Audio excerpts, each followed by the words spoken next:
Une affaire de délit d'initié présumé au Conseil d'orientation et de supervision des opérations de correction de la liste électorale permanente informatisée. Cette affaire a été révélée par le député de l'opposition, Léon Basile Arrossi, dans une lettre ouverte au président Boni Yayi. Dans sa correspondance en date du 27 janvier, il a porté des accusations contre son collègue Karim Tchabisika, lui aussi membre du COSLEPI. La réaction de Tchabisika a été prompte. Le député de la 8e circonscription électorale et coordonnateur du COSLEPI dans le Borkou Alibori a réagi depuis la ville de Parakou. À travers un point de presse qu'il a donné mardi 27 janvier 2015 à la salle de réunion de la préfecture, il dit ne pas se reconnaître dans les accusations portées à son encontre. Il rejette en bloc toutes les accusations portées contre lui, sans cette fois-ci proposer sa tête à couper, comme ce fut le cas lorsqu'il s'est agi de la date précise de la livraison par le COSLEPI de la liste électorale permanente informatisée. Destinataire de la correspondance du député Arrossi, la présidente de la République réagit à son tour. La réponse est venue hier à travers un communiqué de presse signé de Inès Abo-Wessou. La secrétaire générale de la présidence de la République, et le moins qu'on puisse dire, c'est que Basile Arrossi a reçu avec des menaces pour propos injurieux à l'encontre du chef de l'État. Le communiqué voit dans son acte des manœuvres politiciennes et semble lui coller aussi des faits de délit d'initié présumés. Quelle lecture faire de la lettre ouverte adressée au chef de l'État par le député Arrossi? Que comprendre de la sortie de l'honorable Tchabisika ainsi que de sa lettre ouverte adressée à Léon Basile Arrossi? Quelle analyse peut-on faire du communiqué publié par le secrétariat général de la présidence de la République? Voilà là quelques articulations du présent débat qui durera 1h30 d'horloge. Dans ce studio, Edouard Loko, journaliste et vice-président de la HAC. Léonce Rumbadji, journaliste, communicateur et promoteur du journal Notre Voix. Distel Amoussou, journaliste et promoteur du quotidien Panorama. Pour animer ce débat avec moi, Félicien Fagnon, journaliste au quotidien Le Matinal. Bonjour. Bonjour Serge, bonjour chers amis auditeurs. Voilà, fidèle auditeur de OCFM, vous pouvez réagir en envoyant vos questions par WhatsApp au numéro 65 00 24 24 65 00 28 28. L'émission aussi sera réécoutée sur le site de Océan FM que je vous donnerai à la fin de ce débat. Tout de suite, pour aller dans le vif du sujet, la première question. Monsieur Loko, votre lecture du courrier ou bien de la lettre ouverte du député Arrossi. Merci. Permettez-moi d'abord quand même de saluer les auditeurs et de dire que la presse m'a manqué parce que vous savez, après les 5 ans à la HAC, il me fallait observer encore 6 mois de devoir de réserve que j'avais précipitamment écourté une fois sur à palabrement rappelé à l'ordre. Les 6 mois sont finis depuis le 20 janvier. Donc c'est pas que médiatique pour moi. La lecture que je fais de cette réponse de la présidente de la République à la lettre ouverte de Arrossi, je dirais que cela traduit la gouvernance actuelle, qui est une gouvernance d'intimidation et de violence morale. Ne soyez pas surpris, il y a à manger, à boire, à tirer les jours à venir. Les tantes, les oncles, les populations, le maire, que le maire soit mouvancier ou pas, j'espère qu'il est mouvancier, il aura les moyens pour organiser des marches contre Léon Arrossi. C'est la méthode de gouvernance à laquelle, hélas, nous sommes habitués depuis, c'est-à-dire lorsque vous osez, en dénonçant, parler du chef de l'État, il est organisé contre vous des représailles avec tous les moyens de l'État. D'accord. La même question à Léonce Rumbadji, qui est journaliste et promoteur du journal La Voix, Notre Voix. Léonce Rumbadji, la lecture après la publication de la lettre ouverte au chef de l'État qu'a écrit Léon Arrossi. Merci beaucoup pour votre invitation. J'ai écouté religieusement le VP Edouard Loko et je crois que c'est avec beaucoup d'amertume que je voudrais partager avec les auditeurs mon opinion personnelle sur la question. Vous savez, nous ne sommes pas ici dans votre studio pour les beaux yeux des spectateurs, des auditeurs. Nous sommes ici pour donner, pour faire part de nos observations par rapport au courrier du député Akhossi, la réaction qui s'en est suivie du côté de Thiaby Sika et puis la correspondance de la présidente de la République. Vous savez, nous sommes déjà en campagne électorale. Et le contexte, c'est la saison, en fait.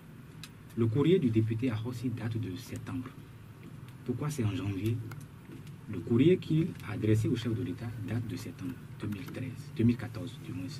Pourquoi c'est en janvier 2015 qu'il revient encore par le biais d'une lettre ouverte pour appeler ces dénonciations? Je crois que le député Basil Akhossi est membre du COS-LEPI. Thiaby Sika aussi est membre du COS-LEPI. Et moi je dis, aujourd'hui, je ne veux pas me fier aux documents qui circulent de part et d'autre par rapport au fait que Thiaby Sika aurait créé une société. Parce que moi j'attends que la justice se saisisse du dossier ou les structures compétentes de la République puissent prendre le dossier en main pour que véritablement on puisse situer les populations. Par conséquent, je crois qu'on ne peut pas dire que ce qui se passe aujourd'hui traduit la gouvernance au sommet de l'État, je ne pense pas. Et qu'on organise des marches contre ceux qui osent dénoncer ce qui ne va pas dans le pays, je ne pense pas. Donc c'est pour me résumer, moi je ne veux pas polémiquer, je ne veux pas nourrir ou entretenir une quelconque polémique. Parce que ce n'est pas une affaire de Yahi, ce n'est pas une affaire de Thiaby Sika, ce n'est pas une affaire de Akhossi, c'est une affaire du Bénin qu'il s'agit. Et quand il s'agit du Bénin, vous savez, l'anti-yahisme ne doit pas nous faire perdre notre lucidité. Nous devons avoir notre lucidité et faire preuve de réserve et de retenue pour pouvoir aborder les sujets de grande préoccupation nationale. Par conséquent, le député Akhossi, moi je veux savoir, est-ce que réellement Thiaby Sika a créé une société? Ça fait la première question. Secondo, les transactions qu'il aurait eues sur les comptes. Il faut qu'on nous donne les preuves irréfutables de ce que ces sous viennent des fonds que l'État a mis à la disposition du COS-LEPI pour travailler. Et pourquoi c'est maintenant qu'ils reviennent par le biais d'une lettre ouverte pour répondre au chef de l'État? D'accord, puis, nous allons y revenir quant au développement de tout ce que vous êtes en train d'avancer. Là, nous allons poser la même question au doyen Distel Abousso. Bonsoir à toutes, bonsoir à tous. Je crois que moi, je ne ferai pas une analyse politique de la lettre de Akhossi, de l'honorable Akhossi. C'est vrai, j'ai été surpris tout à l'heure que le premier vice-président, l'ancien premier vice-président de la RAC, ait pu escamoter l'existence de la lettre de l'honorable Akhossi et s'attaquer à la réponse du gouvernement. Ceci dit, la lettre de l'honorable Akhossi appelle de moi deux préoccupations techniques. Je suis journaliste et je voudrais m'en tenir à cela. Je trouve que sa démarche a été biaisée. Il est député à l'Assemblée nationale, législateur, il sait qu'une dénonciation se fait dans les règles de l'art. Et il semble méconnaître l'un des fondamentaux d'un système démocratique. Je voudrais dire la séparation des pouvoirs. Lorsque tu veux dénoncer des faits délictueux, citoyens libres, on n'a pas besoin de faire une grande académie pour savoir qu'il faudrait s'adresser aux instances judiciaires. Et lorsqu'un député biaise sa démarche, ça crée un peu de soucis à mon niveau. Deuxième préoccupation que j'ai, parce qu'il sait, avant la deuxième préoccupation, lui, Akhossi sait que le président de la République n'est fondé en aucune action par rapport à ces dénonciations, sauf qu'à envoyer des structures administratives faire le constat et confier le dossier à la justice. Il est législateur, il le sait. Il le savait avant de se tourner vers le chef de l'État. Deuxième préoccupation, donc, quant à sa lettre, c'est la campagne médiatique qu'il y a eu autour de cette lettre ouverte. Ça m'interpelle en tant que professionnel des médias et je voudrais que les confrères se posent la question. Parce que même de grands journaux ont aisément violé le code de déontologie, en tout cas celui qui est encore en vigueur. Oui, je vais surprendre tout le monde en le disant. Et j'ai des jurisprudences. C'est pour ça que exprès j'ai amené des documents de l'ODEM et de CMPA. D'accord, nous aurons le temps de... Lorsque vous... Oui. Si on demande aujourd'hui à un seul journal, comment Stabisika il s'appelle, l'honorable Stabisika intente aujourd'hui un procès contre le moindre journal aujourd'hui au Bénin, il ne serait pas à même de sortir les preuves.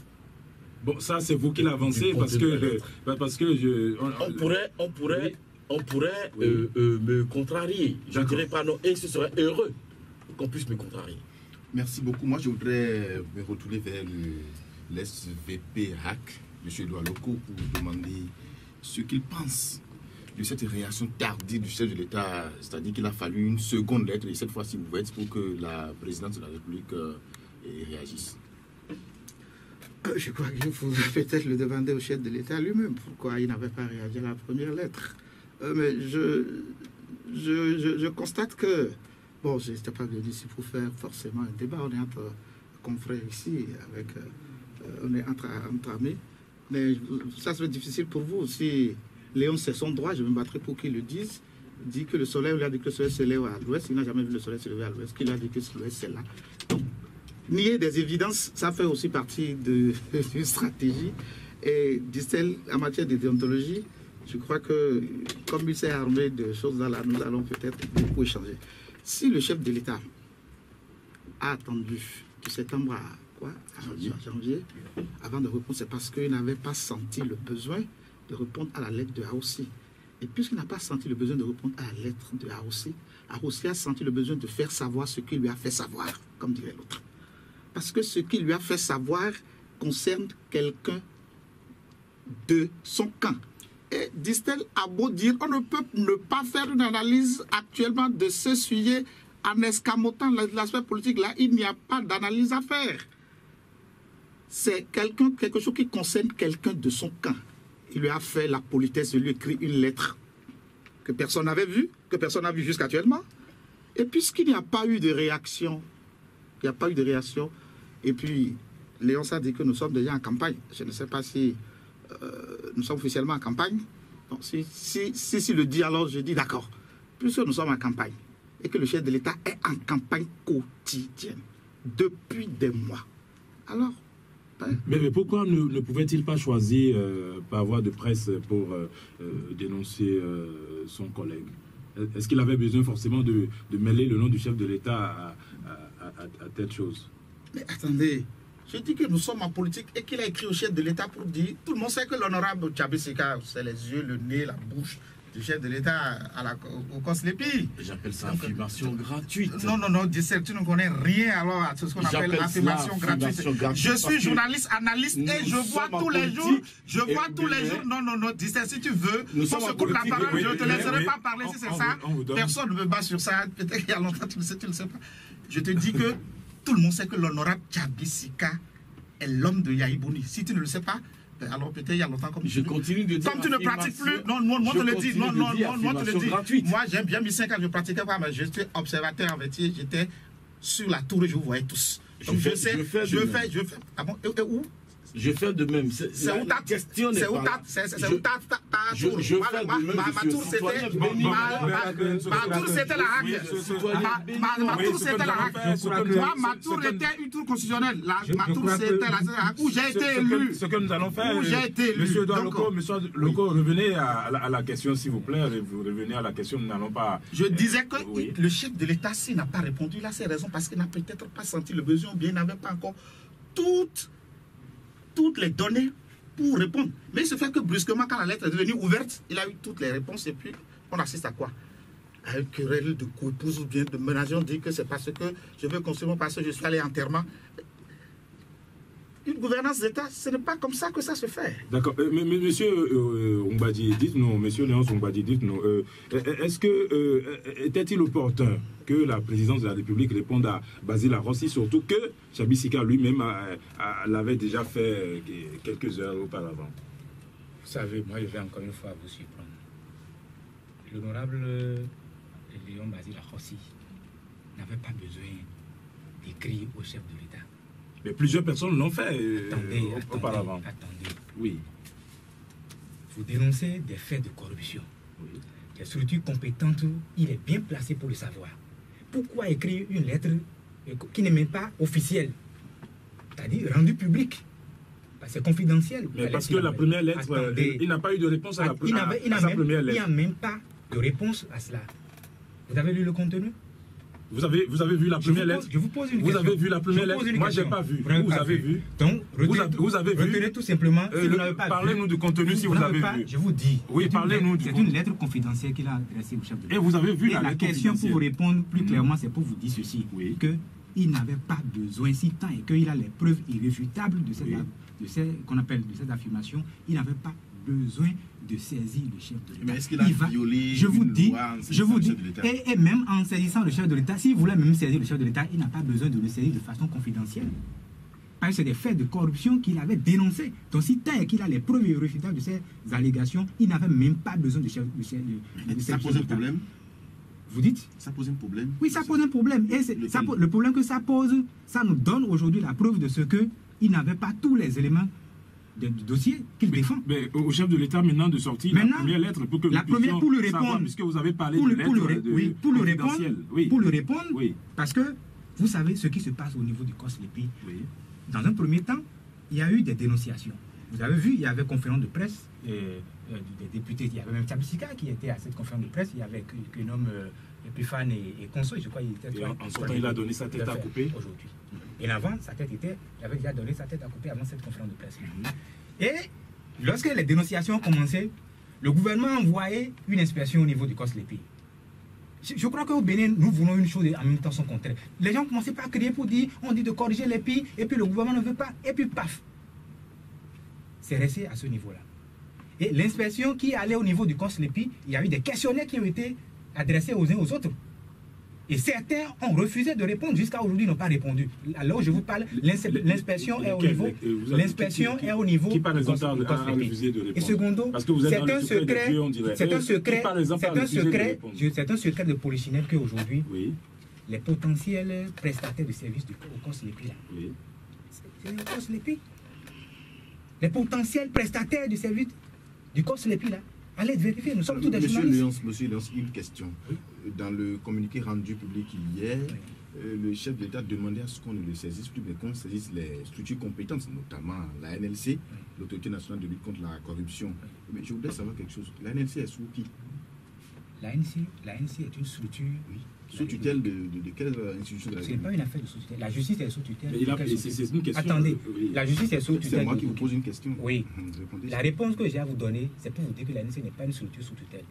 C'est une structure mise en place pour pouvoir mener la lutte, une lutte efficace contre la corruption. Sous tutelle du chef de l'État. Ce n'est pas une affaire de sous tutelle. La justice est sous tutelle. Pourquoi on ne peut pas aller directement aller servir la justice? Même si on supposait que ce n'était pas sous tutelle du chef de l'État et qu'un député qui plus est Basile Rossi envoie un courrier au chef de l'État qui parle de corruption, est-ce que ce n'était pas plus... Pourquoi c'est confidentiel? Si c'est confidentiel, c'est parce que s'il avait envoyé un courrier confidentiel, il ne veut pas que... Oui, est-ce que le chef de l'État ne pouvait pas se saisir de la chose et renvoyer... Ça ne devrait pas être confidentiel, c'est ce que vous dites. S'il avait réellement les preuves de ces allégations, nous sommes ici en face d'un dossier de fait de corruption. Il n'avait pas besoin d'écrire au chef de l'État, de lui envoyer un courrier confidentiel. Mais là, il a envoyé une lettre ouverte. Mais qu'il apporte... Oui, la lettre est ouverte, mais qu'il apporte les preuves irréfutables de ce qu'il dit. Devant le chef d'État ou bien devant la justice? Ce n'est pas le chef de l'État, c'est la justice. Il connaît le circuit. S'il connaît le circuit, on n'est pas là pour distraire les gens. Il connaît le circuit. Je voudrais vous poser la même question pour savoir si le chef de l'État avait vraiment besoin d'attendre tout ce temps-là pour répondre. Vous savez, moi j'ai bien envie de faire un débat technique, j'ai pas envie de faire un débat de chapelle politique, parce que je suis journaliste, je le resterai. Au-delà de tout, Alors, je sais qu'en administration, lorsque vous recevez un courrier, vous avez 90 jours pour répondre. Je sais que Et lorsqu'on parle de corruption, est-ce qu'il faut toujours attendre les 90 jours avant de répondre? Est-ce que vous voulez me laisser? Oui, je suis d'accord. Je suis d'accord. Je dis, oui, en administration, lorsque vous recevez un courrier, celui qui vous l'a adressé devrait attendre 90 jours pour conclure à une méprise. Octobre, novembre, décembre, ça fait déjà 3 mois. S'il vous plaît, allons-y, le compte n'est pas bon. Okay. Et je dis, avant la parution de la seconde lettre, c'est-à-dire si une première lettre avait existé, en tout cas, avant la parution de la lettre ouverte, j'ai ouï dire que le président de la République a déjà envoyé 2 structures de contrôle à Koslepi. Ça a été ébruité en son temps. Nous avons enregistré en son temps une vive réaction des membres de Koslepi. Je ne sais pas dans quelle optique le chef de l'État avait mené cette démarche. Est-ce pour répondre aux préoccupations de l'honorable Arossi? Je n'en sais rien. Ce que je sais, je voudrais que ce débat édifie. Je ne voudrais pas, je le répète, davantage faire une querelle de chapelle politique. Ceci dit, je suis en face de l'ancien premier vice-président de la... Non, vice-président, il n'y a pas le premier, deuxième. Vice-président donc de la RAC. Tout court. Je dis, je suis préoccupé. Je suis préoccupé par la réaction de la presse vis-à-vis de la publicité autour de cette lettre. Et je voudrais que ce débat soit technique. Mais nous ne sommes pas là pour faire le procès de la Parce qu'en réalité, nous sommes là pour analyser tout à fait, la lettre ouverte je poursuis, et de la réponse de la je poursuis en disant que l'honorable Arossi a méconnu l'un des fondamentaux d'un système démocratique. Je voudrais dire la séparation des pouvoirs. Et il est un constituant. Il sait qu'en adressant son courrier au chef de l'État, le chef de l'État n'a aucun pouvoir. Et à la matière, il y a eu des antécédents. Le chef de l'État a déjà fait irruption au sein de l'hémicycle de l'Assemblée en demandant que des honorables députés qui ont été dénoncés sur des faits délitueux, qu'on puisse lever leur immunité. Ça a été fait? Ça n'a pas été fait. Alors lorsque vous échouez une première fois, une deuxième fois, ma foi, ne me demandez pas de mettre pression sur quelqu'un pour aller échouer une troisième fois. Parce que le Parlement est pour eux un temple. Est-ce que vous voyez? Ça me dérange. Ça me dérange parce que il y a les structures, je ne parle même pas des structures de lutte contre la corruption, je dis un fait délitieux de cette nature, on saisit la justice.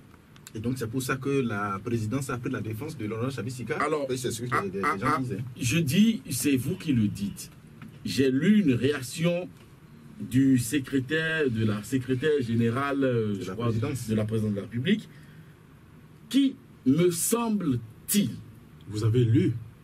J'ai lu. Oui, donc... Qui me semble-t-il, oui, parce qu'il y a le test du communiqué et l'esprit du test du communiqué, qui me semble-t-il voudrait faire la part des choses pour dire qu'en réalité, le chef de l'État n'est pas la personne appropriée pour connaître en premier ressort de ce dossier.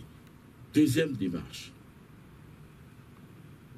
Et ça, c'est un aspect politique que je ne voudrais pas aborder puisque je me l'interdis. Elle a soulevé une heureuse ou malheureuse coïncidence de l'existence de la seconde lettre, enfin de la lettre ouverte, qu'elle a liée à des faits politiques. Moi, je ne voudrais pas aller sur ce terrain. Mais je voudrais simplement dire... Elle l'a fait, Je dis c'est elle qui l'a fait. Moi, je ne voudrais pas aller sur ce terrain. De vous à moi, au plan technique, au plan intellectuel, au niveau actuel de notre démocratie, lorsqu'il y a un fait délictueux de cette nature, est-ce qu'il faudrait informer le chef de l'État? Si c'est vous qui parlez d'informer. Si c'est une lettre d'information, alors vous ne pouvez pas faire pression pour avoir une réponse. Et je n'ai jamais lu quelque part dans la lettre ouverte qu'il s'agissait d'une lettre d'information. Et mieux, il y a eu une manœuvre dans la lettre ouverte. Une manœuvre. Laquelle? Une manœuvre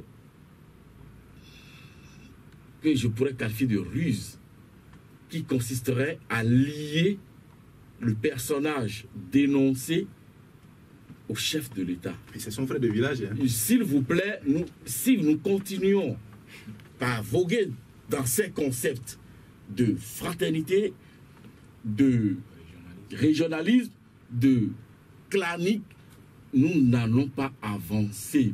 Nous savons qu'au Bénin, il n'y a que des hommes d'affaires politiques. Je dirais précisément des hommes d'affaires chargés de la politique. Même dans la mouvance? Partout, j'ai dit au Bénin. Le Bénin, il est global, il est entier. Non, j'ai le Bénin. Juste une précision. Et par conséquent, aujourd'hui, il n'est pas possible. Et par conséquent, aujourd'hui, il n'est pas possible de lier forcément un acteur politique à un parti politique, à une mouvance politique, à une opposition politique, parce que l'idéal a déserté le forum. Parce que vous savez que personne n'a de carte de parti politique dans ce pays.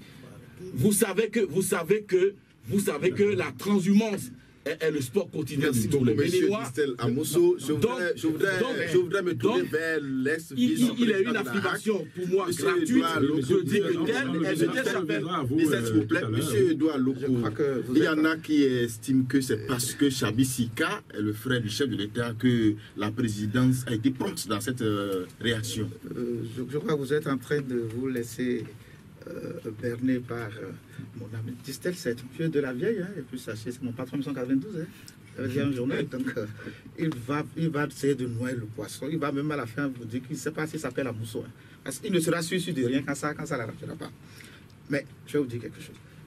Les appréciations qu'il vient de faire procèdent vraiment d'une méconnaissance totale du fonctionnement d'un État. Ah oui? Comment vous pouvez oser dire que c'est dans un coup dénoncer le chef de l'État? Vous savez ce qu'on appelle le chef de l'État? Premier Maïssa, quand vous dites ça, quand vous dites... Attends, je vais t'expliquer. Tu sais, Distel, je te laisse parler, et toi, tu n'es pas capable de laisser parler. C'est pas pour votre affaire politique. Non, tais-toi, je vais t'expliquer. Oui. C'est pas ça. C'est-à-dire, tu sais, dans la République, la justice, qui actionne la justice dans ce cas? Dans ce cas, c'est-à-dire c'est le garde des Sceaux qui va actionner le parquet. Donc, on ne peut que saisir le chef de l'État. Vous ne connaissez pas alors du tout le fonctionnement d'un État, disant que c'est au chef de l'État qu'il doit s'adresser. Nom de Dieu. Hein? Là, si vraiment, ça m'étonne quand même que tu ne le saches pas. Nom de Dieu. Je suis vraiment surpris. C'est lui, il s'adresse à lui. Et si c'était... si cette lettre concernait un opposant, depuis septembre, je crois que vous auriez senti passer le boulet. C'est comme ça que ça se passe. Maintenant, pour en revenir à votre question, non, comme disait, non, je ne veux pas parler de frère de village, je dis que c'est son nom. Yaïbo n'a pas que des hommes frères de son village. Il y en a qui sont vraiment d'ailleurs, qui sont ces hommes. Mais il se fait que c'est peut-être par hasard, mais il est très très proche du chef de l'État.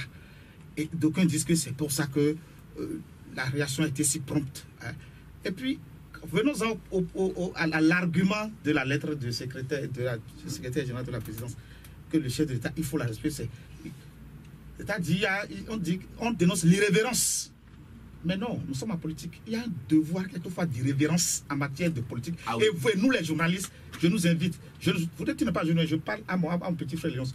Nous savons un devoir d'impertinence et d'irrévérence quelquefois. Sachez-le. Je suis très peiné. C'est vrai que je ne sais pas qui a inventé ça. C'est l'un des journalistes locuteurs enfants, certainement. Ma maman les adore. Togan Sissidera. Vous connaissez un Togan donc, qui ne mérite pas Sissi. Ça ne se dit pas, on ne dit pas excellence, monsieur le président de la République. Ça ne se dit pas, c'est dehors que le chef d'État devient excellence. Mais vous défiez, non. Le chef de l'État mérite respect. Personne n'ira jamais injurer le papa de Mbadji à la maison parce qu'il n'est pas président de la République. il ne roule pas en hélicoptère, il n'a pas fond secret, il n'a pas de président de la République. Lorsque vous savez que vous êtes président de la République, c'est une rose, ça a ses épines. Et là, dans tous les pays, il y a un devoir d'irrévérence des journalistes et, je dis bien, devoir d'irrévérence quelquefois. Et dans un débat politique, l'irrévérence, vous ne suivez pas les débats dans les pays que nous avons copiés? Le chef de l'État n'est pas là pour lui faire la révérence. Non, du tout. On le respecte, c'est une institution. Mais on lui parle. On a des choses à dire. On a dit parce que c'est lui qui a accepté d'être le père de la nation, comme on dit. Il doit tout écouter. Donc, je suis vraiment surpris. Même des injures griffes. Non, l'injure n'est pas l'irrévérence. L'impertinence et l'irrévérence, je vous prie de noter ça. Vous avez des devoirs, vous journalistes, je parle parce que je sens que nous sommes abîmés dans du journalisme de référence et de révérence. Non, vous avez un devoir d'impertinence. Je vous dis, je suis bien placé, je vous le dis. En toute immodestie, quand même, si quelqu'un connaît la déontologie, je crois que je dois faire partie de ceux-là dans ce pays pour avoir été à l'ODEM, président de l'ODEM. C'est quand je connais les tests du bout de... Si la presse n'avait pas publié la lettre ouverte de Haro, la presse aurait violé plutôt la déontologie. Je tiens ça à dire ça à Distel. L'information. Lorsque nous sommes dans une presse qui n'est pas capable d'aller chercher une information, tout le monde sait que depuis qu'on se sucre, non? Nous le disons. Qui a essayé de faire une enquête? Dieu merci, Dieu nous sauve, l'un parmi eux a voulu dénoncer. Voilà, on a aussi dénoncé. Depuis là, quel est le journal, quel est le journaliste qui est allé chercher voir? Vous ne savez pas, il doit y avoir d'autres scandales. D'autres scandales là. Quelle est la presse qui est allée chercher? Vous attendez une autre lettre pour dire, encore une autre lettre, les lettres ouvertes. Les autres font le travail à leur presse, à notre place, et nous voulons dire que affirmation, non, je maîtrise. Et vous saluez cela. Je salue et j'encourage. Parce que cela a permis, non, tais-toi, Distel. Cela a permis d'avoir la réaction. Distel, non, ne me coupe pas. Tu sais que je te permets. Non, arrête. Distel, arrête. Je dis, Distel, arrête. Distel, arrête. Je te dis, Distel, arrête. Donc, tout ça, je te coupe pas. Distel, arrête. Distel, arrête. Distel, arrête. Non, arrête. Puis moi, je te coupe pas. Au nom de quoi, toi, tu veux me couper? C'est toi qui dirige le débat? Non. Je dis que vous avez l'obligation, journaliste, d'aller chercher. Vous ne cherchez pas, on vous donne. Et au nom de quoi, brusquement, on dit que non. Ça a permis désormais au chef de l'État. Qu'est-ce que le chef de l'État? Vous saviez qu'il a traqué tout ça là, on a pris. Maintenant, non. Oui. Donc, c'est-à-dire que nous ne peut se voir sa propre la presse n'a pas fait son travail. Et elle est ouverte, on s'en sert. Et tout ça là, ça va vite passer. Et puis on va passer encore à autre chose. D'accord. Monsieur Oumbadi, dites-nous, est-ce que vous avez relevé des aspects injurieux et discourtois contre le chef de l'État dans la correspondance de Basile Ahossi? Parce que vous avez lu, je suppose. Non, vous savez, moi je le dis, je le répète, je ne suis pas là pour faire diversion, pour distraire. Non, nous ne sommes pas en train de distraire. C'est-à-dire que le communiqué du secrétariat général du gouvernement parle de propos injurieux, etc. Est-ce que vous, en tant que journaliste, lorsque vous avez lu, quelles sont les parties que vous avez... La réaction de la présidence, ce n'est pas seulement par rapport à la lettre ouverte du député Ahossi. Il y avait autre chose. Il y avait le courrier confidentiel. Oui, que vous avez vu, puisque donc, tout à l'heure, par conséquent, c'est pourquoi je dis que comme le courrier est confidentiel, je ne veux pas faire ce débat-là. La réaction, retenons tout simplement que la réaction de la présidence, elle est salutaire, dans le fond que dans la forme. Parce que nous sommes dans un État démocratique. Le VP a été à la HAC. La HAC est une institution de la République. Et comme lui-même, je suis heureux que lui-même, il a eu à le dire tout à l'heure, nous devons respecter les institutions de la République. Et le chef de l'État, il en est une. Il est une institution de la République.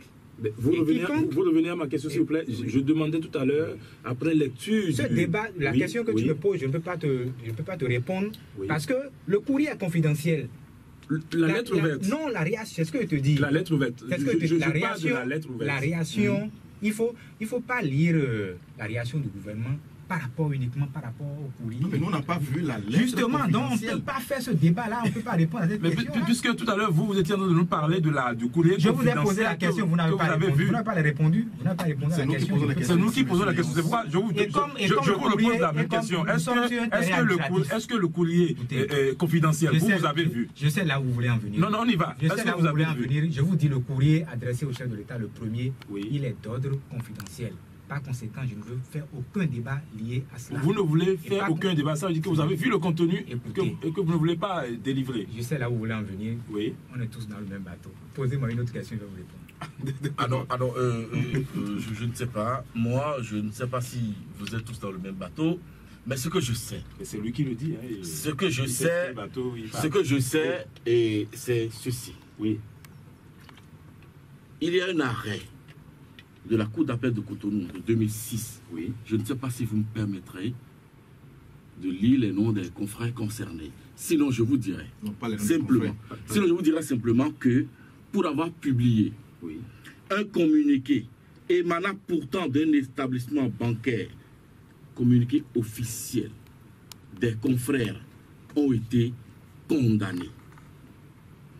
Et je ne suis pas un professeur de déontologie de la presse, mais je vous dirais simplement avec certitude, avec persistance, que lorsque vous accordez une interview à une personnalité qui dit des impertinences, le fait d'avoir relayé, d'avoir produit l'effet de publicité autour de ces allégations vous amène au tribunal au même moment que votre interviewé.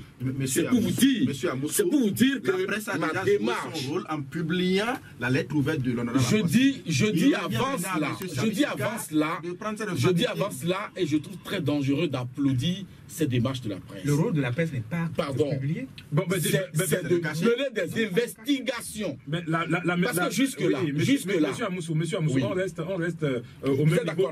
Dites-moi, est-ce que vous pensez que la presse a joué son rôle en publiant le communiqué du gouvernement? Non. Est-ce que ça, vous pensez que la presse ne devrait pas le faire? Je dis non. Ouais, mais pourtant c'est plutôt des journalistes qui nous ont balancé ça.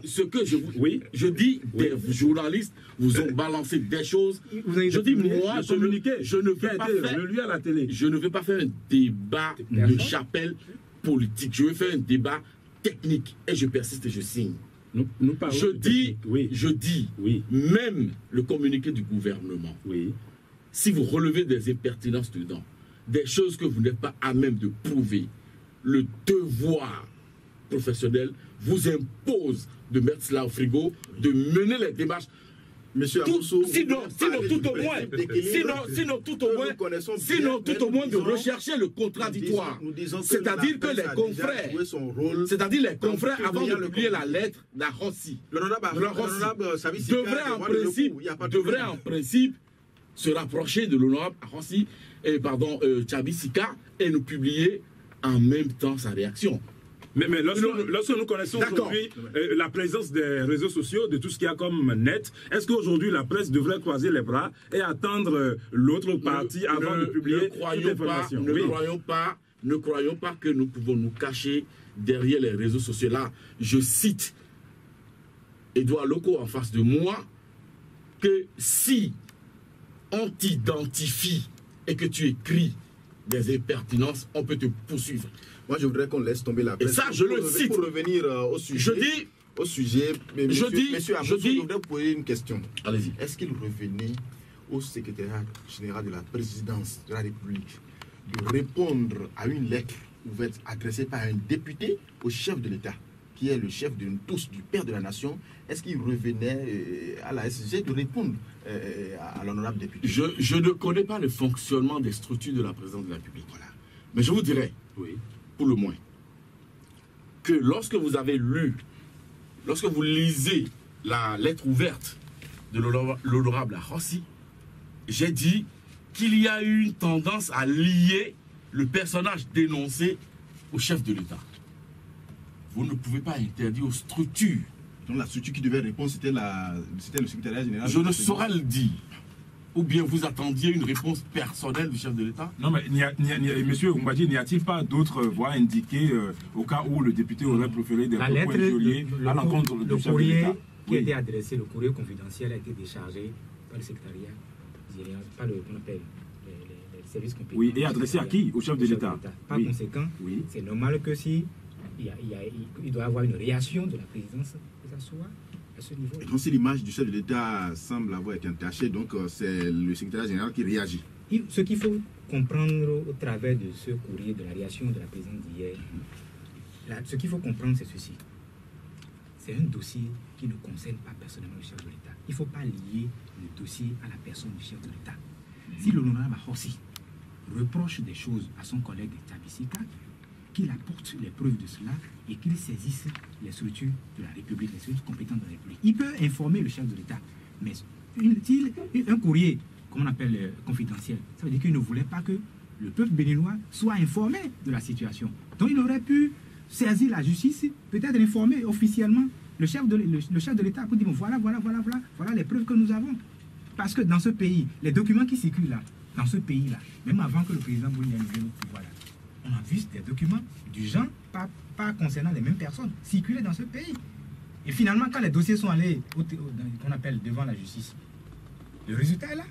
Donc moi, je ne veux pas me fier aux documents qui circulent de gauche à droite. Je dis, il faut que soit la justice prenne ses responsabilités et s'auto-saisit du dossier, soit l'honorable ou bien un citoyen saisit la justice pour que la justice puisse nous faire la lumière. Mais du côté du COSLEPI, il faudrait que les gens puissent laisser l'inspection du ministère des Finances qui est dans leurs locaux, il faut que les gens puissent les laisser faire le travail. Ok, c'est sûr que l'inspection générale est en train de faire. Parce que comme l'a dit le vice-président de la HAC, comme il a dit, il y a d'autres lettres ouvertes qui viendront. D'accord. Et il nous revient, nous, en tant que journalistes, de faire notre travail et de ne pas attendre que les lettres ouvertes ou les courriers confidentiels viennent et qu'on se jette la décision publique. On le fait. Et puis, c'est en cela que je suis d'accord avec vous.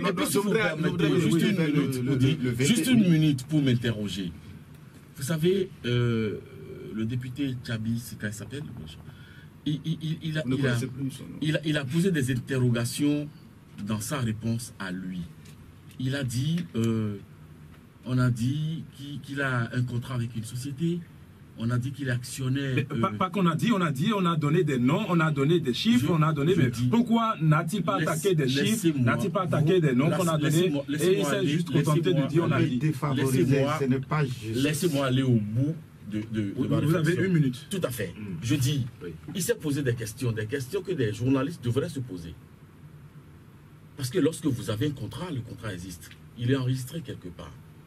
Lorsque vous êtes actionnaire dans une société, la société a des statuts. Et ces statuts-là existent.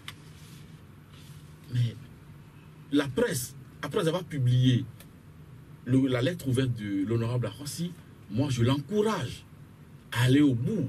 La presse en a publié. Je dis après avoir publié la lettre, j'encourage la presse à aller au bout et de publier les contrats, de publier les statuts de ces sociétés. Ce serait là un défi, ce serait là un service. Ce serait un service républicain. Ça serait un service républicain. Merci beaucoup. Monsieur Edouard Loko, dans le communiqué rendu public hier, la présidence de la République a ramené l'affaire sur le terrain politique en accusant l'honorable Ahossi de ne pas vouloir du développement de sa localité. Et donc, il n'est pas d'accord, surtout que le chef d'État fait ces derniers temps des descentes à Tiémé pour la réalisation des ponts, des routes. Et puis, que pensez-vous de cette liaison-là politique qui vient se mêler à une affaire de malversation financière? Oui, avant de répondre à votre question, j'aimerais bien, comme nous sommes un professionnel ici, que nous situions quand même le public sur notre profession. Nous sommes des journalistes. Il ne faut pas que nous désinformions par rapport à la pratique de notre métier. Un journaliste, Tistel a raison, même un communiqué de conseil des ministres. Je vais vous donner un exemple. Affaire Beta, le quotidien, notre quotidien, le matinal ici. C'est ça que j'ai. Non, Tistel, laisse-moi finir, s'il te plaît. A été condamné parce que il s'est basé sur un communiqué du Conseil des ministres. Nous sommes des professionnels. Vous savez ce qu'on appelle le vraisemblable. Vous avez l'obligation, lorsque vous recevez une information vraisemblable, c'est ça le code dit, vous publiez ça en émettant les formes. Est-ce que chaque fois que le Conseil des ministres vous envoie un communiqué pour dire que tel agent a fait telle chose, vous mettez ça au frigo pour aller demander à l'agent, agent, c'est vrai que tu as fait ça? Non. C'est très bien que il a travaillé, nous avons travaillé ensemble, c'est très bien que le vraisemblable, ça se publie. On n'a pas dit que Distel a créé une société de fourniture d'informatique, alors que Distel n'a pas à Coslepi. C'est un dossier pareil qui est sorti, qui atterrit à la rédaction. Je crois que personne d'entre vous, personne ne le publiera. Nous sommes dans le vraisemblable avec des précisions. On a dit, on a créé telle société au nom de tel député avec toutes ces choses-là, tel numéro de tel chèque. Si vous ne plaît pas, vous n'êtes pas un professionnel. Et dans notre métier, c'est comme ça se fait. Tchabisika, ça réaction. Vous m'avez vu aller retirer chèque. J'ai quel contrat? Comment se fait une société que tu as créée, société qui vient de travailler avec le COSLEPI, te vire tant d'argent dans ta société? Tu l'as fait quoi? C'est pour vos beaux yeux. Tout le monde savons que c'est comme ça. Maintenant, pour en revenir à votre question, c'est là que je m'amuse bien quand Distel disait que lui ne veut pas faire l'analyse politique, mais il ne fait que de l'analyse politique depuis qu'il est en train de parler là. C'est pour revenir pour dire qu'on gère les affaires de l'État comme des querelles de co-épouses. Une présidente de la République, on dit qu'il y a délit d'initié, on t'a saisi. Tu dis que c'est parce que tu construis pont, que tu allais à enterrement de quelqu'un. Il a dormi pour lancer les travaux d'électrification. Il a donné l'eau, que c'est pour ça. C'est le genre de gouvernance qu'est-ce qu'ils font que les gens, c'est-à-dire, les gens se moquent. Vous allez voir, pour les marches, les pancartes sont déjà écrites d'avance. Merci, Yaïboni, pour le pont. On va injurer à Ossila. Et aujourd'hui, on dit que révérence. La deuxième personnalité de l'État, on a payé pour qu'on l'injurie proprement avec balai. Deuxième personnalité, on a dit, hein, ça n'a ému personne. Hein. C'est foutaise. Le problème, c'est quoi? Nous sommes en matière de politique. Et nous sommes en campagne. Je ne l'ai pas dit, c'est Sousa qui l'a dit. C'est un coup politique que Haossi a voulu faire. Il en recevra les contre-coups. Nous, journalistes, c'est quoi notre rôle? Qu'est-ce que nous avons fait depuis? Il a annoncé la raison. Il y aura d'autres lettres. Tout le monde sait écrit. On a déjà vu que son frère. Mais ça fait rire. Si le chef de l'État savait que Basile a aussi loué des groupes qui ne travaillent pas et que l'État paie, doit-il attendre qu'on dénonce un délit d'initié avant que lui ne le fasse savoir? Non. Ça, c'est que de co-épouse. Nous sommes affaires d'État.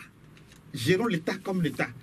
Si vous voulez qu'on vous respecte, si les enfants de Yemi comme ils se réveillent tous les soirs pour pouvoir venir regarder des ampoules, on ne va pas vous respecter.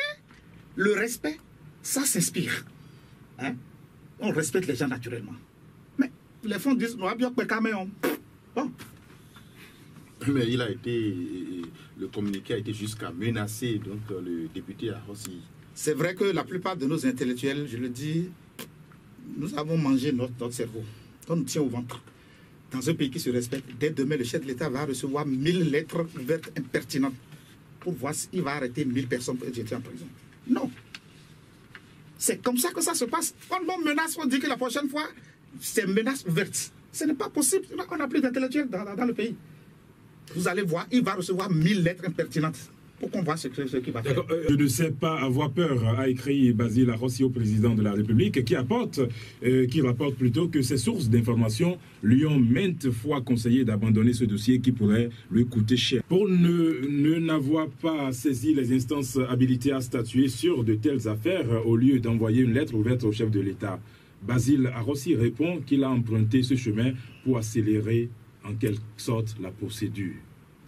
Le député indexé n'a pas souhaité réagir au lendemain de cette affaire. Il avait promis une réplique pour l'après-midi du mardi à travers une déclaration de presse à Paraco. Un autre point qui retient l'attention dans le communiqué, c'est la mise en garde de la secrétaire de la présidence de la République au sujet des termes jugés discourtois empruntés par le député Basile Arrossi. Je cite, le président de la République saisit cette opportunité pour demander au député de ne plus s'aviser à lui adresser une lettre aussi injurieuse et pleine d'accusations gratuites. La présidence de la République prendrait ses responsabilités en cas de récidive. Peut-on lire dans ce texte de tels moyens disposent de quels moyens plutôt dispose cette institution pour mettre cet avertissement en exécution? Le juriste Jacques Miga explique qu'en principe, c'est la justice qui devrait être saisie. Comme je le dis, je retiens surtout ce qu'a dit maître Jacques Miga. Où est la discourtoisie même dans la lettre? Il y a comme nous sommes en face d'une gouvernance, ce que veut dire est objectif, non subjectif, mais une gouvernance de vulgarité qui maintenant veut que les choses se passent de façon, disons, classe. Non.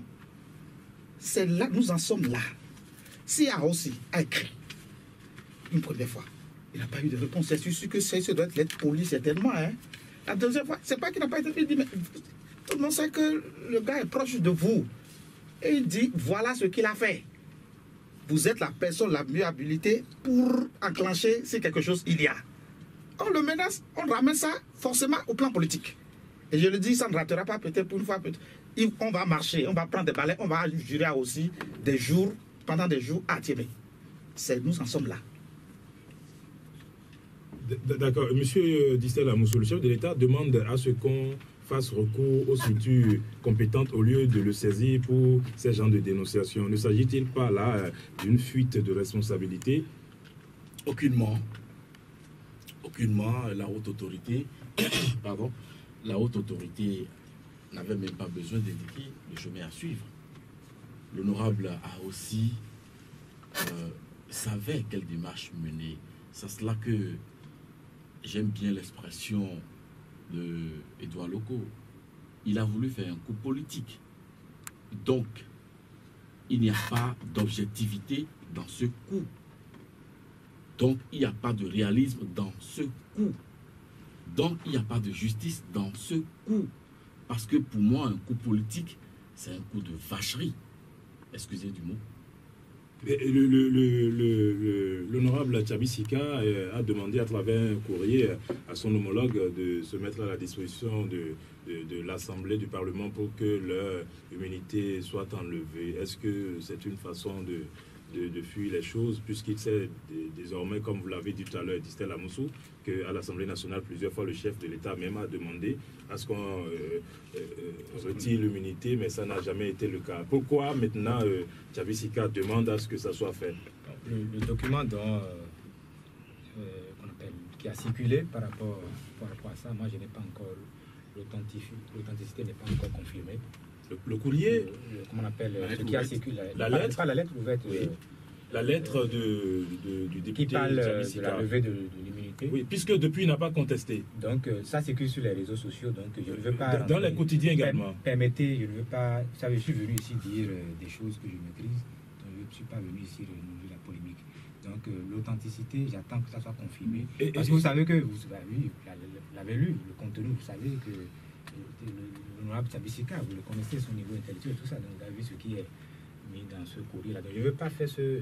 Et le contenu, est-ce que c'est authentique, c'est authentifié, le contenu comment on appelle, du communiqué du secrétariat général de la... Vous savez, je continue de... Oui, une minute. Oui, parce que c'est passé également sur les réseaux sociaux, puisque vous liez tout aux réseaux sociaux, je veux savoir. Est-ce que c'est authentifié? C'est bien authentifié, ceci. Eh bien, pourquoi... C'est lui, attendez un instant, c'est lui, oui, c'est lui, attendez, c'est lui-même sur les chaînes de télévision, la radio. Et moi, je continue de vous dire, oui, le communiqué de la présidente de la République, la secrétaire générale de la présidente de la République est mieux placée que nous tous ici pour faire sortir ce communiqué-là. Parce que nous avons lu un seul courrier. Nous avons lu un seul courrier, la lettre ouverte. Il y a deux courriers qui ont été envoyés à la présidence. Nous n'avons lu qu'un seul. Vous êtes à la présidence? Donc, par conséquent, vous êtes à la présidence? Je suis journaliste et j'ai lu le même communiqué que vous-même vous avez lu. C'est ça que j'ai lu. Je vous rappelle qu'il y a eu deux communiqués. Donc, il nous sera difficile d'être objectif, de faire une analyse objective par rapport au communiqué de la présidente de la République hier. Parce que la présidente a sorti son communiqué sur la base des deux lettres du député Arossi que je respecte beaucoup. Par conséquent, un peu de retenue pour... Sinon, le jour, ce qui est sûr, d'un moment à un autre. Mais est-ce que vous contestez l'existence de cette entreprise créée par le député Tchabisika? Je dis, je n'ai pas les moyens là où je suis maintenant pour dire. Moi, mon souhait le plus ardent, c'est que le dossier aille devant les juridictions compétentes. Parce que le député Tchabisika, quand il a fait sa conférence de presse, il a refusé. Qu'une telle société n'existait pas. Il a refusé, tout le monde a lu. Monsieur Distel-Lamousse, est-ce que vous avez lu la publication? Tout à fait, j'ai lu. C'était le matinal aujourd'hui qui démontrait clairement que M. Tchabisika est vraiment propriétaire de cette société. Excusez du peu, j'ai pas lu le matinal d'aujourd'hui. Mais par contre, j'ai lu un courrier. C'est vrai, je n'ai pas vérifié également son authenticité, mais son contenu me plaît bien. Un communiqué ou une lettre ouverte qui serait adressée par l'honorable Tchabisika à l'honorable, à son collègue Aossi. Si cette lettre venait effectivement de l'honorable Tchabisika, hormis tout ce qu'on peut reprocher à la forme et au fond de la lettre, à son contenu, son contenu me plaît bien. Il faut que pour une fois dans ce pays, des hommes responsables d'un certain âge puissent prouver à la face du monde qu'ils sont sérieux. Je voudrais vraiment, si l'honorable Tchabisika est l'auteur de cette lettre ouverte à l'endroit de son collègue Aossi, qu'il le dise clairement, et que l'honorable Aossi, par l'amour pour cette République et par son sens de patriotisme qu'il a voulu démontrer, je crois, accepte de jouer au jeu pour que la justice, une fois, puisse édifier les Béninois. Mais est-ce que M. Tchabisika n'aurait pas mieux fait de donner l'exemple en introduisant en même temps la résolution qui lève lui seul d'abord son immunité parlementaire? Ensuite, demander à son collègue de... Je suis d'accord avec vous et ça me rappelle l'histoire des deux aveugles qui se retrouvent au bord de la rivière avec la promesse de sauter tous les deux pieds joints dans l'eau. Je dis, il faudrait, en tout état de cause, que la justice éclaire les Béninois au sujet de cette affaire. Parce que trop de coups politiques nous bernent dans une république d'impertinence. Et j'ai peur. Qui a installé l'impertinence, je veux savoir. Est-ce l'actuel régime ou les journalistes, ou c'est le peuple même, ou c'est les citoyens? Je veux savoir. Qui a instauré l'impertinence? C'est le social béninois qui a instauré l'impertinence. Lorsque vous envoyez à l'Assemblée des députés de certaines natures et de certaines qualités, lorsque vous votez pour des hommes politiques d'une certaine nature et d'une certaine qualité, lorsque vous permettez à des hommes politiques, à des acteurs politiques d'une certaine nature et d'une certaine qualité de nous gouverner, de légiférer en notre nom, de nous conduire, de décider en notre nom, nous sommes tous responsables de l'impertinence.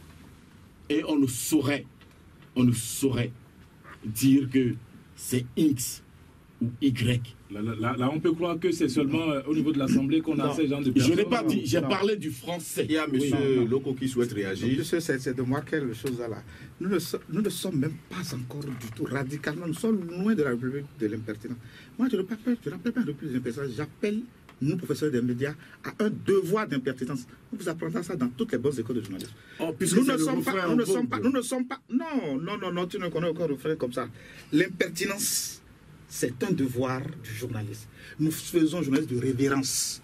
Ce que Dissel dit, nous sommes écoutés à les sérieux, hein, j'imagine. Vous n'avez jamais écouté les débats dans l'Assemblée nationale française? C'est des godillots qui sont là-bas, c'est des demi-lettrés. Dans une enceinte politique. Non,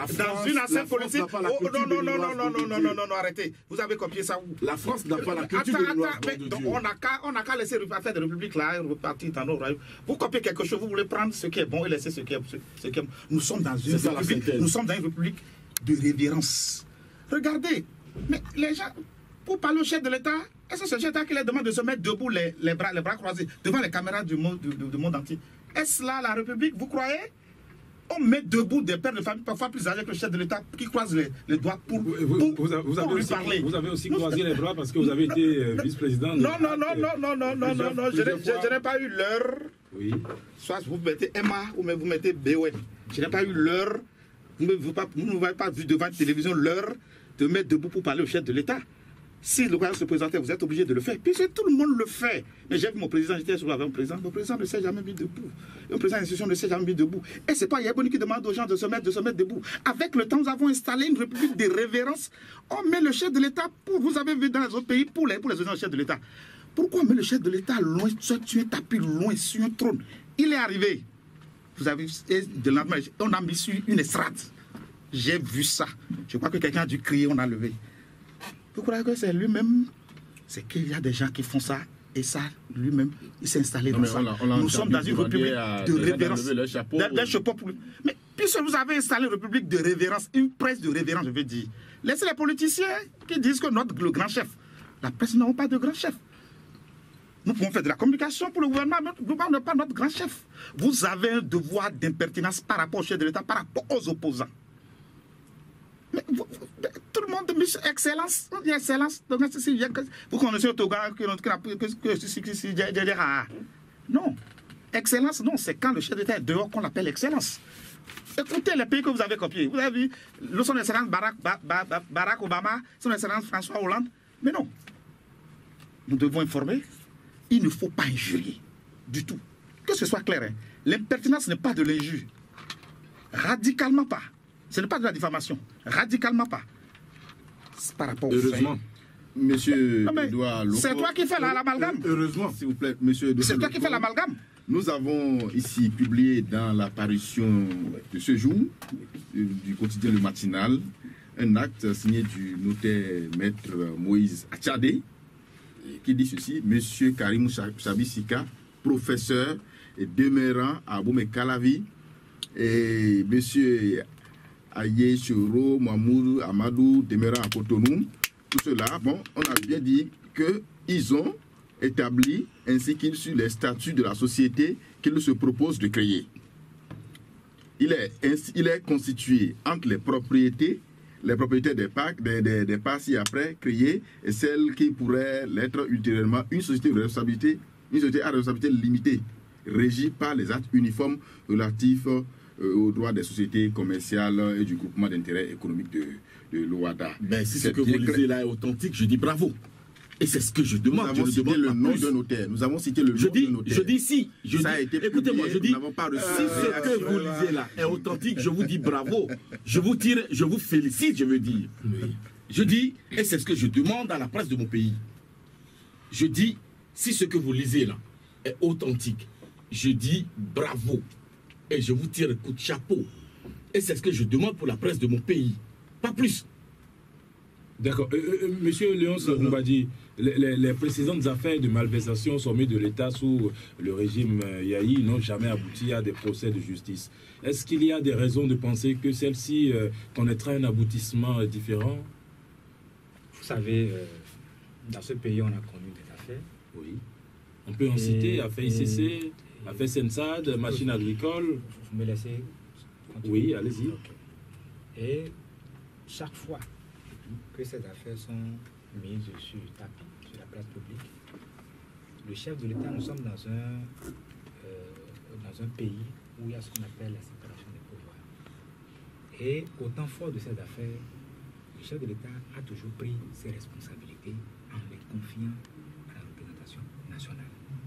Moi, j'aurais souhaité, par exemple, que le député, à croire bien d'autres députés de l'opposition, pour qu'on ne dise pas après que ce sont les députés de la mouvance qui bloquent le processus, prennent à cœur ce dossier et demandent pourquoi pas qu'on lève l'immunité parlementaire du député Tchabisika.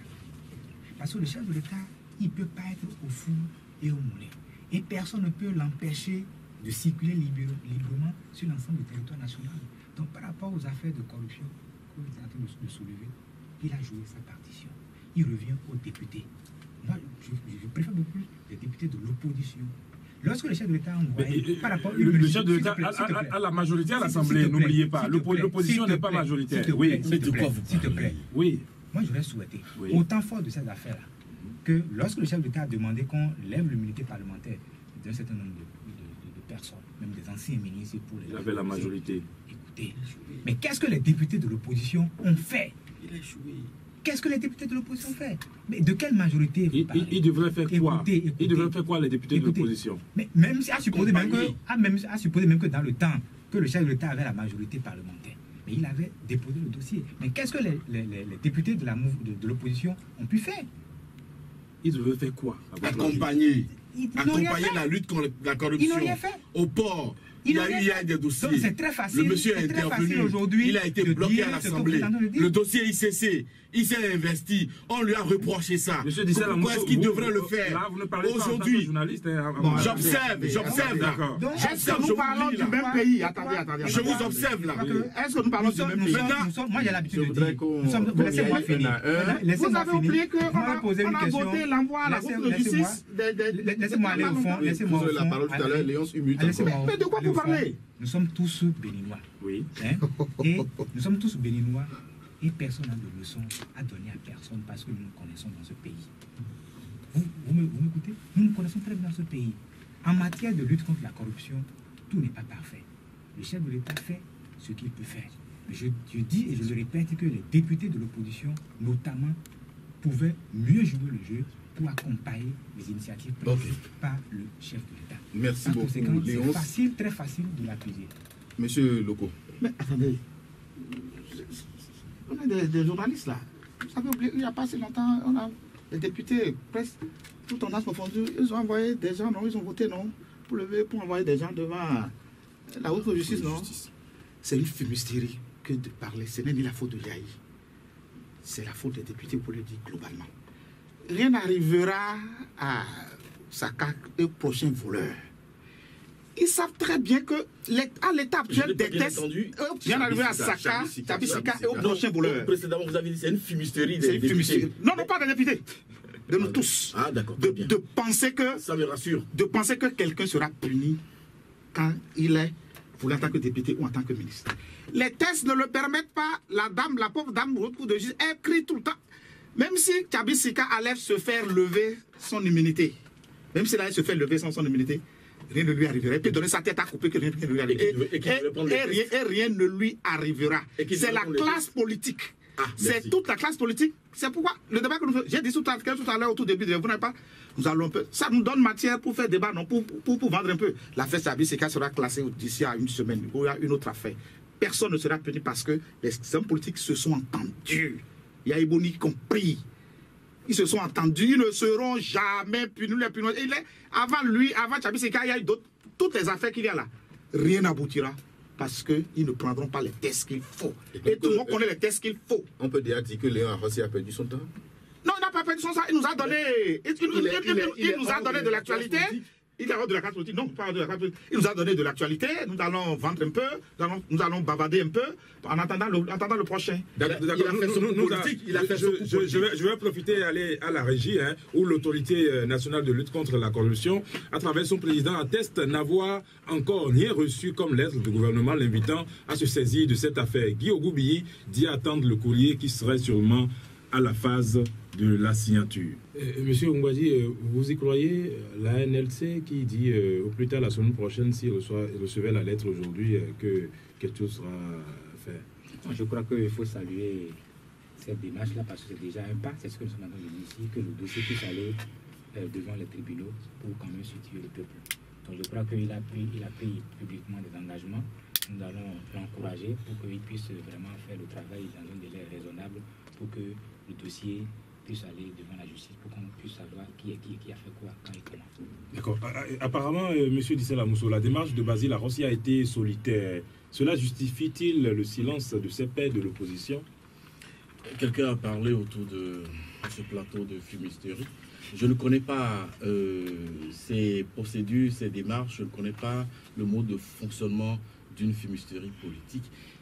Par contre, je dis,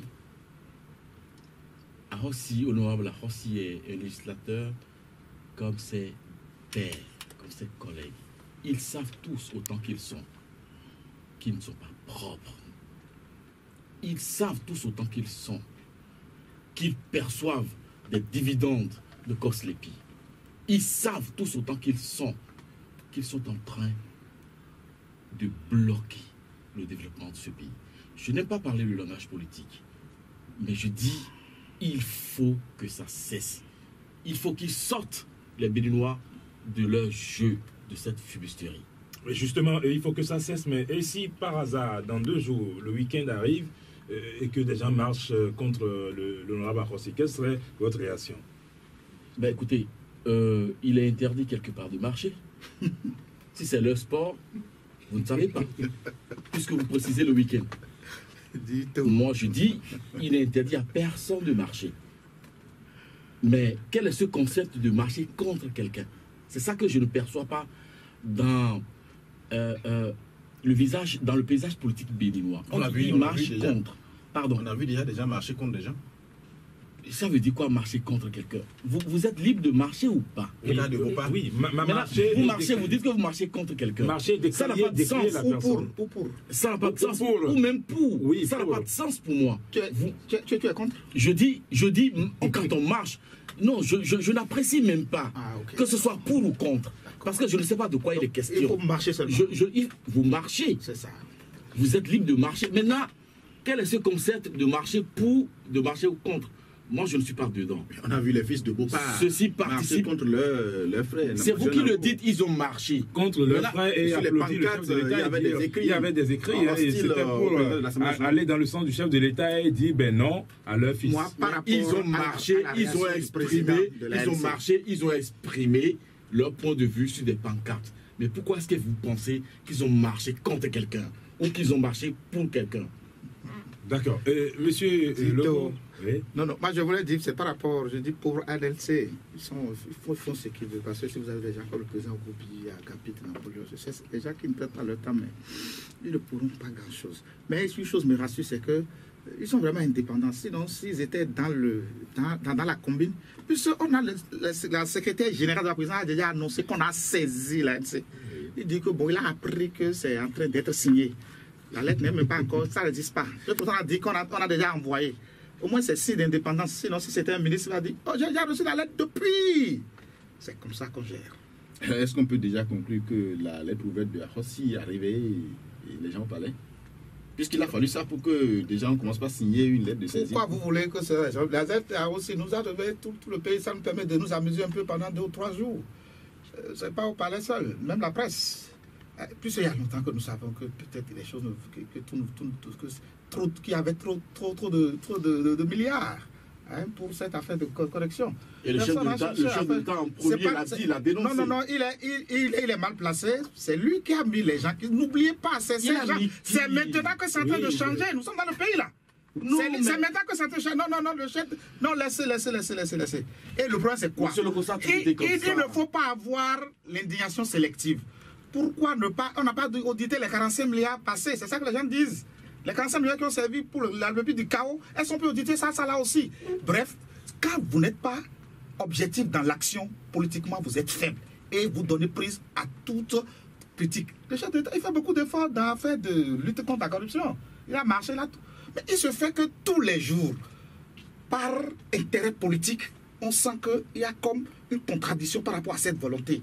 C'est tout. Et l'homme politique en face va s'en saisir. D'autres ont parlé de régionalisme à travers ce courrier et ce communiqué, parce que là, le régionalisme c'est une toute affaire, on n'a pas de régionalisme.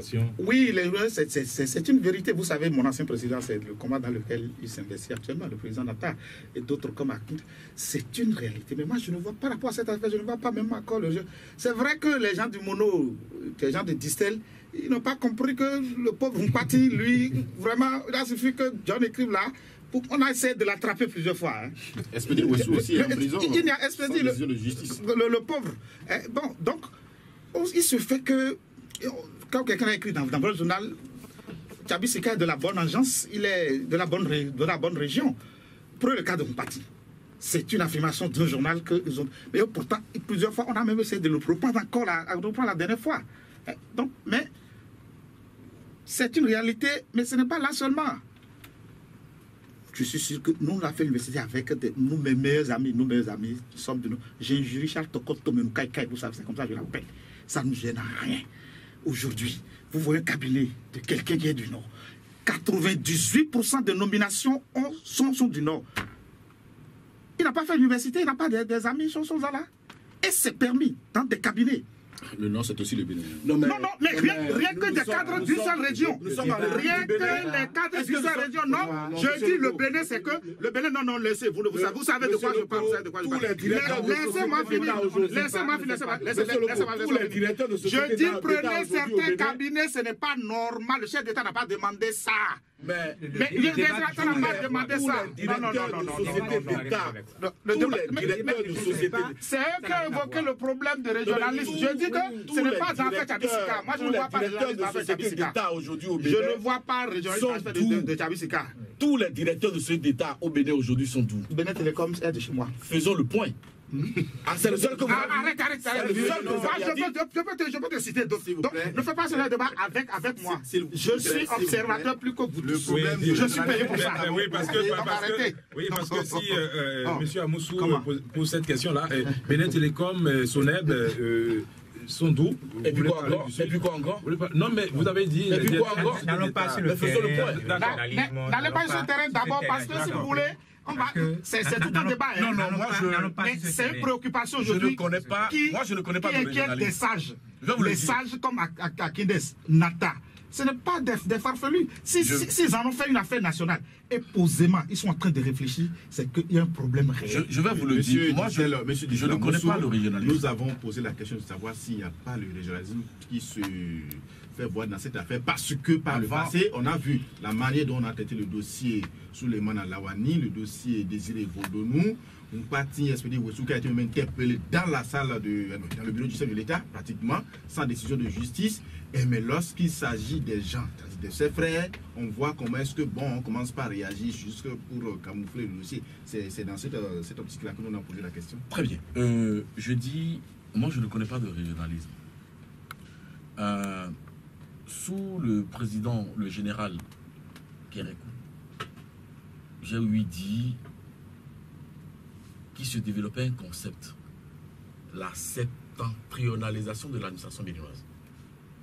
J'étais choqué. C'est ça qu'on a J'ai essayé d'observer. Et je constate.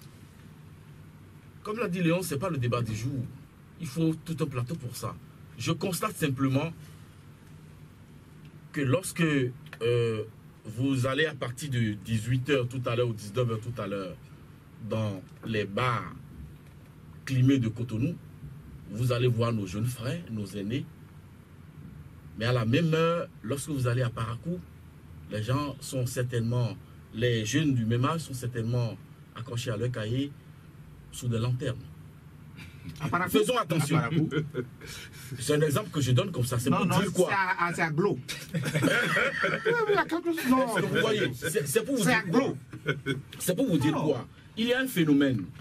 Le phénomène du tic est en train de bloquer aujourd'hui le sérieux que la jeunesse, notre jeunesse, va mettre, l'assiduité que notre jeunesse va mettre dans le travail.